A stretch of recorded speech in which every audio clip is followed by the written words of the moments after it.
This is a part of a park here in the center of Dnipro, this city, and look, you can see people bringing cheese graters here to grate polystyrene to make these molotov cocktails. There's boxes of glass bottles, and I've been speaking to some of the people here. Lots of them are women. There was an English teacher I spoke to, there was a lawyer, there was also a couple of housewives, and they all said the same thing. They said this is not how they wanted to spend their Saturday afternoon, but they don't know what else to do. They feel like they have to defend their land, they have to defend their city, and so they're preparing. They want to be ready for whatever might happen here. So, for example, the housewives were saying, we're good at cooking. It's just the same thing. And the others were saying, we just want to keep busy. We want to feel like we're doing something. And they're not trying to think too hard about exactly what it is they're doing, they said. But it's about keeping occupied. It's about keeping busy. It's about trying to keep calm in the face of something which, frankly, they are admitting is really terrifying. Indeed, extremely terrifying to think on your Saturday, this is not something you'd be planning to do, making Molotov cocktails. President Zelensky has remained defiant. He addresses the nation sometimes twice a day, especially over the last few days. But is there a sense, Sarah, where you are in Dnipro in the east, that they have been abandoned by the outside world?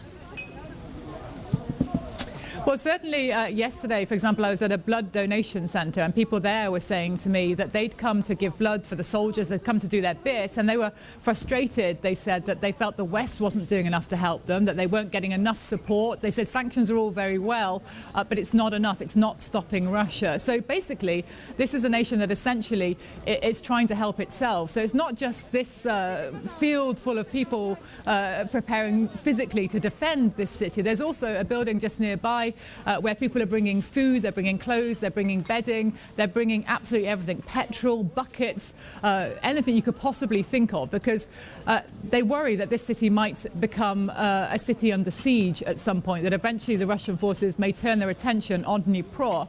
And it's a city which has a reputation as a fortress city. It's a place that's preparing to defend itself, it's preparing for anything, as well as the preparations I just mentioned. There's a hospital around the corner, a military hospital, which is a reminder of what this is all about. There are 400 beds at the hospital, and the man in charge there told us that they are all full. So injured soldiers being brought in all the time from the front line. And he said, this is now the main hospital for the fighters, Ukrainian fighters now in this entire region, because in Kharkiv to the north, for example, he said, people there are sitting in the basements. That the danger there is so great now that many of the injured fighters are now being brought south to here in Dnipro. So, the situation is extremely serious. People know that here, and that's why they're really mobilizing. And it is just like a hive of frantic activity. It's really quite extraordinary.